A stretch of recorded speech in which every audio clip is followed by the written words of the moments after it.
Hello there and welcome to CoreTV News at 4 with me, Sabena Izuku. President Goodluck Jonathan was in Sokoto State on Wednesday for the 90th birthday celebration of the Second Republic President Shehu Shagari. The ceremony, which was held at the Samaru Sokoto residence of the Shagaris, was also attended by a number of former heads of state and the Speaker of the House of Representatives, Aminu Tambuwa. Former President Olusegun Obasanjo was also in Sokoto, but left before the arrival of Jonathan's delegation. Speaking at the event, President Goodluck Jonathan described Shehu Shagari as a role model. So today is a unique day that all the former heads of states are here to honor our father and leader, which we have listened to everybody. First, the Principal Secretary gave a resume of who Shagari is. Every other person has given a testimony of what he knows about him. And of course, listening to General Yakubu Gowon, who is served as a commissioner in the government. And so we can never say any other thing but thank God for bringing somebody like Shehu Shagari to be our own, to serve this country. Your Excellency, we thank God. It's not easy to endure 90 winters. It's not easy to endure 90 winters. In a country like Nigeria, even 50 is not an easy age to attain. And for God to bless you, to stay with us, and very fruitful period. You started serving this country at a very young age. And just like Principal Secretary said, you are still serving, because I know that whenever we have any reason to call for my heads of state, except Shagari is out of the country, even sometimes you may not even be feeling too well, he's trying to come to appear. If it's not there, then you know it's outside the country or something very serious. So even now, at the age of 90, he's still very, very committed to serve.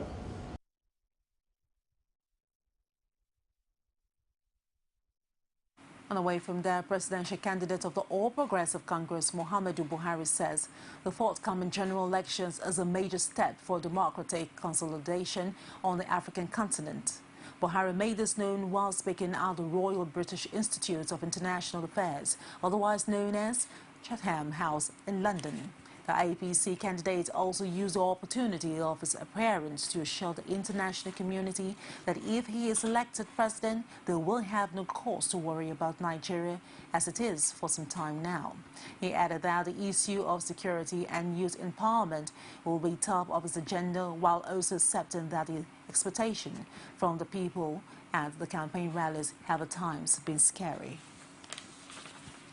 The All Progressive Congress has supplied what it says is a proof that some Nigerians who were displaying placards outside Chatham House during Muhammadu Buhari's speaking engagement were paid by government officials.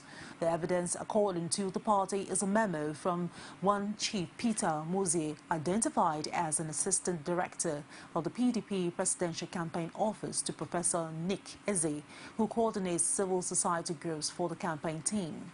A sum of £20,000 was quoted as the amount required for mobilizing a crowd that would carry placards outside Chatham House during Buhari's appearance.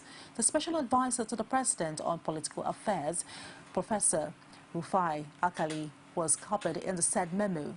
There is, however, no independent confirmation of the authenticity of the memo circulated by the opposition party. The All Progressive Congress in Plateau State says it has evidence of some elements within the ruling party, the People's Democratic Party, that are trading in PVCs. The state chairman of the party, Lateb Dabang, made these allegations while speaking at the party secretariat in Jos. The party chairman, whose views are corroborated by his party governorship candidate Simon Lalong, says agents of the PDP are either buying the cars from people or paying to copy the serial number on them.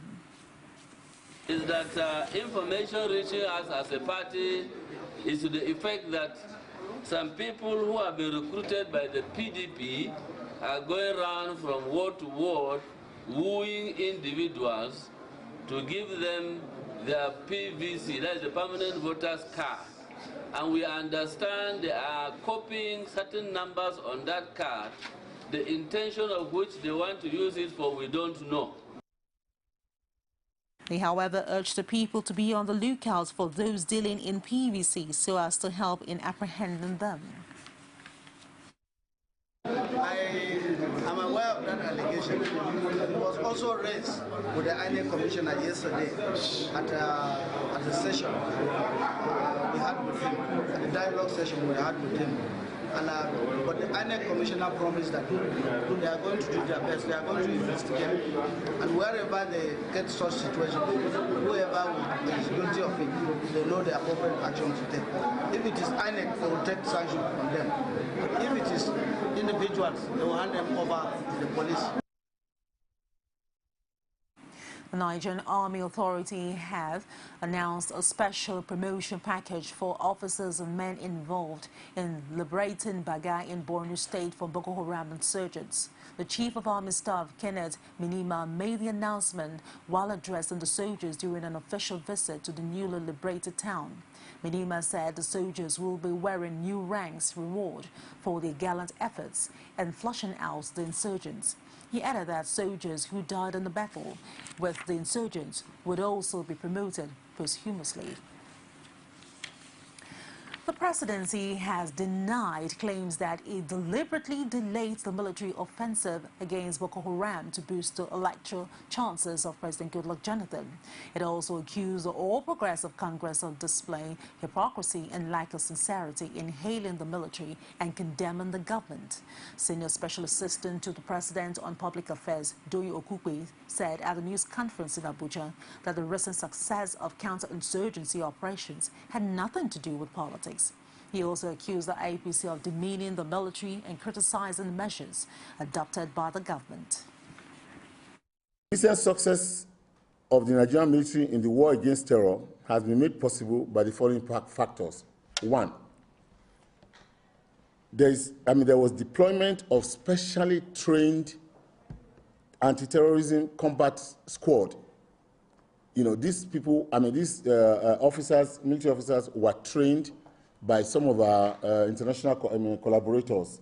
And, you know, it takes time. Some of them took 6 months, some of them took 9 months, but most of them that underwent such training have now been able to join the fighting force at the front. Two, as of now, it is obvious and is an incontrovertible fact that, you know, the military has acquired and we have been able to deploy more sophisticated and adequate and appropriate military hardware to our fighting forces. Three, and also perhaps very important, is the recent approval by the African Union and United Nations for a broad-based international coalition to collaborate with our military. This approval also gives legal authority and backing to our neighbors, that is, Republic of Chad, Niger, and Cameroon, to lawfully deploy troops on Nigerian soil. There's no way Chad or Cameroon or Niger will deploy their soldiers into Nigeria, even upon our requisition. You know, and it's not done. You know, in diplomatic parlance, that cannot be done. You know, even though Chad and these are neighbors wanted to assist, you know, it took some time. But when they actually finally came on board, you know, they required some legal, they required some legal backing, some legal protocol. And this had only recently been given by the African Union and the United Nations. These are the three factors, or these are part of the factors that have actually made it, you know, to be possible for our soldiers to now achieve the successes which they currently have achieved. Regrettably, however, the All Progressive Congress, which has the unfortunate antecedent of siding with terrorists and criticizing measures adopted by government to tackle insurgency, as well as demeaning the Nigerian military, does not seem to be happy with these recent successes. A year after the massacre of 59 male students of the Federal Government College, Buni, Yadi, Yobe State, the Bring Back Our Girls group on Wednesday held a special sit-out session in their memory. At the gathering, many decried the continued show of lack of concern by the federal government towards the plight of the families that were affected, insisting that the lessons had been learned from the experience. Prayers were offered for the souls of the families, the Chibok girls, as well as troops involved in the counter-insurgency operations across the country, especially in northeast Nigeria. It's not time to really agonize or, but definitely these things that are happening are things that would have been avoided if really government was sincere and serious about the issue of Boko Haram up initial. And I believe that government has responsibility, and that is what we do as government officials. And the government should not have kept just quiet over this. Government should do something. I really don't know what exactly, but they should have done something to either make sure that this kind of incidents does not happen, or the parents should have been, something that the government will show kind of concern, because it's their responsibility anyway. These children were in the custody of the government when the issue happened. Well, today is to commemorate the 1 year of the Buni Yadi incident, because as you are well aware, there wasn't much publicity about it, and the country moved on almost immediately. In fact, the next day, the president hosted a centenary program where he had African heads of states, and he didn't, even at that point in time, remember these Buni Yadi boys or their parents, not even 1 minute silence. And that has been the attitude. Our government should have done differently, was to reach out immediately to these parents, console them, and look for a way to give them solace, because you cannot repay a life. Nobody can repay a life. But showing concern is very important, and it's a natural way of being human. Coming from the Northeast and a medical doctor, I believe a lot has been abandoned by our federal government. Let's take a short break, and when we return, there'll be more stories for you. To stay with us. Every day, every hour, and every minute, news break in Nigeria. Things happen so fast, it's most times difficult to track and comprehend them. But that's what we do right here on Digi360. 2015, would you want to come back again? It's like asking Jesus Christ, if he knew he was going to die, will you want to come back as the savior of the world again? We do not just help you track the stories, we break them down, explore all the angles, analyze the issues so that you can fully comprehend the stories and use them to make the right decisions.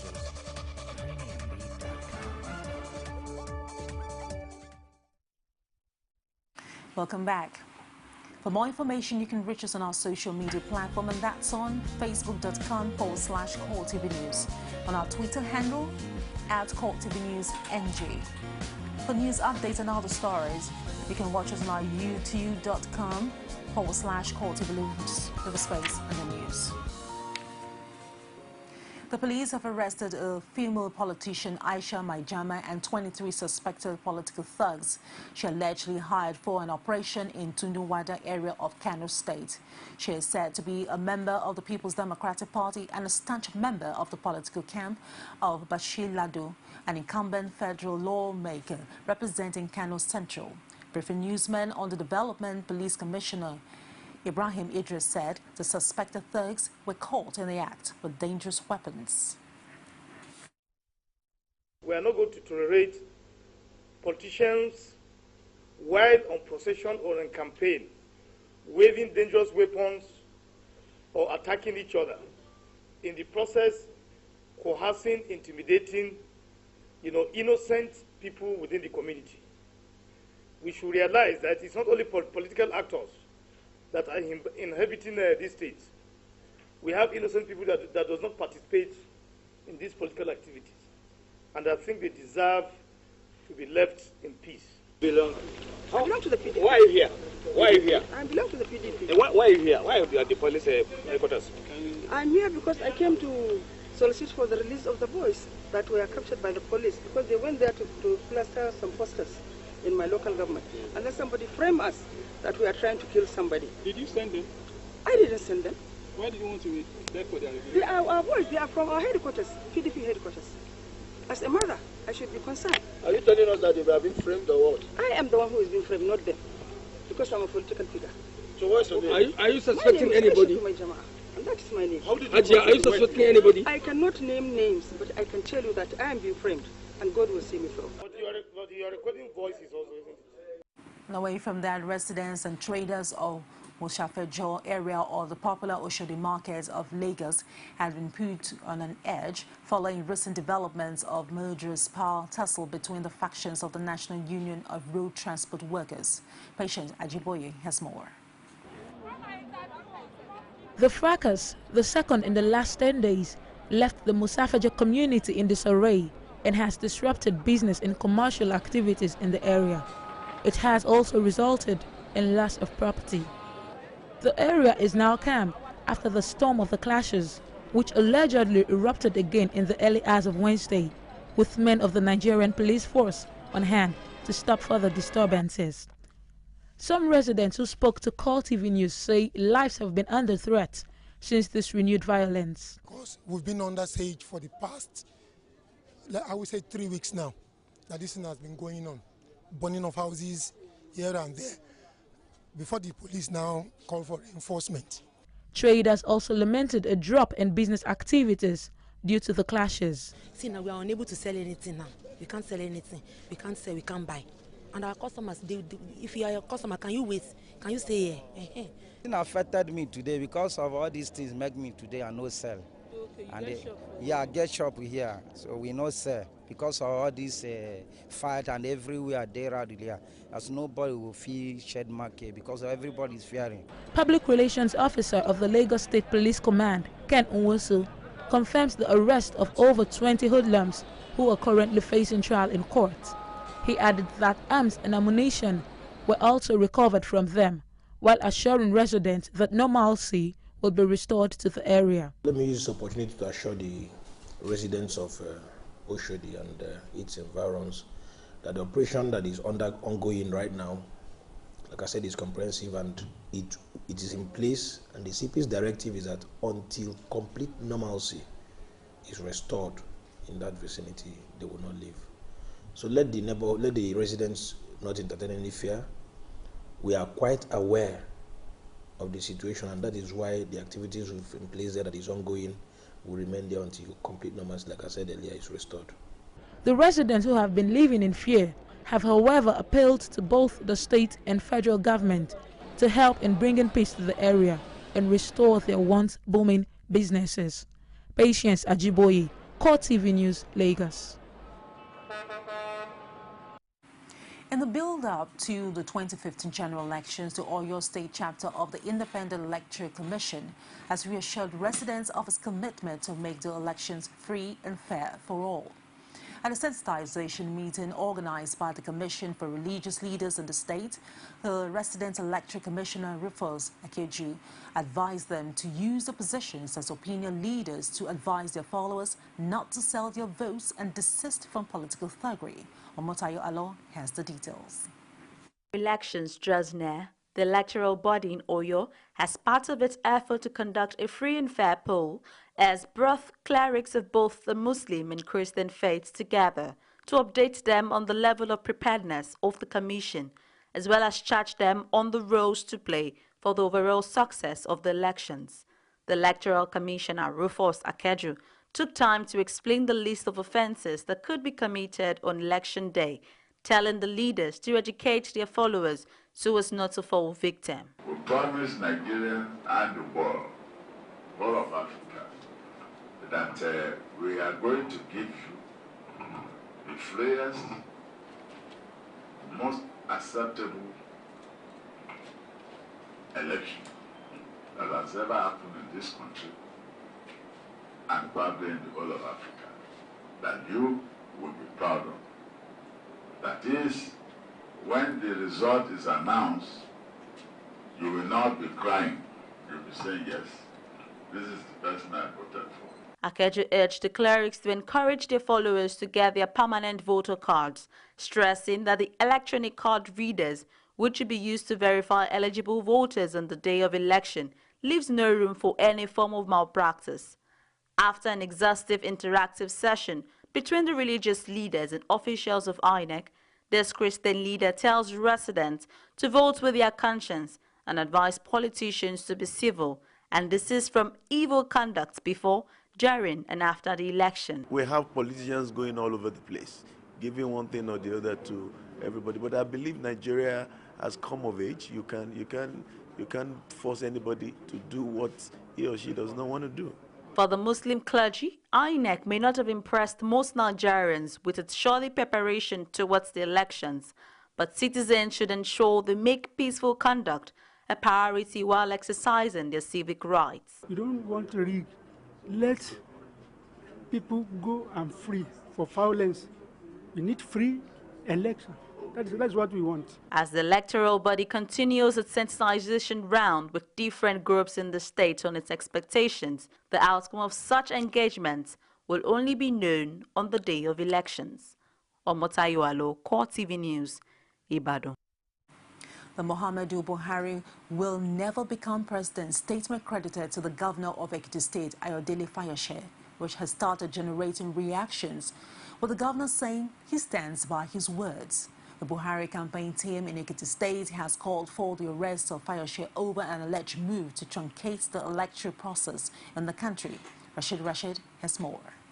The war of words between the PDP and APC in Ekiti State shows no signs of abating, with the statement credited to Ekiti State Governor Ayo Fayose that Buhari will never be president again, adding further fuel to the fire. The Buhari campaign team in the state says there is more to the statement than meets the eye, but the governor's media team says the governor is right. It's a statement of fact. Buhari, from all indication, is too old for that office. Fayose is not God. It is an issue being drawn too far. If you have been saying somebody is going to die, you are not the creator. If people say they are going to vote for Buhari and you are saying it's not going to be, that means that person must, it has to be questioned. Maybe he has a sinister motive. The APC also accused Fayose of being obsessed with Buhari, but the Ekiti State government says Fayose is being patriotic in his submissions. He was the one saying that Buhari is in the hospital, Buhari is in the lecture room, Buhari is in the toilet. So if somebody is tailoring, is monitoring our presidential candidate all over UK, not even Nigeria now, what do you want us to deduce from that? It is of necessity that Fayose must come out with the truth and to educate Nigerians so that we are not led astray. The Buhari campaign team says the security agencies should probe Fayose, but the state government says it is a case of crying wolf where there is none. To the president of this country and the security agency, they should, keep watch over the personality of Mr. Fayose, who is all out to see that the presidential candidate of APC does not become the president of this country. The APC can call him whatever they like, but that would not deter him from speaking the truth. With the general election some weeks away, the war of words promises to get hotter and more fierce as the stakes get higher. Rashid, CoreTV News, Ado Ekiti. And outside Nigeria, Amnesty International has urged the 5 permanent members of the UN Security Council to give up their power of veto in cases where atrocities are being committed. The rights group said the global response to an area of catastrophes in 2014 had been shameful. Richer countries were guilty of taking an abhorrent stance by not sheltering more refugees. Salih Shetty, the organization's Secretary General, said in a statement that the United Nations Security Council had miserably failed to protect civilians. Instead, the Council of 5 permanent members, the UK, China, France, Russia and the US, had used the veto to promote their political self-interest or geopolitical interests above the interests of protecting civilians. And that's it, the news at 4. Do join us at the top of the hour for more. I am Sabana Zoku, and thank you very much indeed for watching.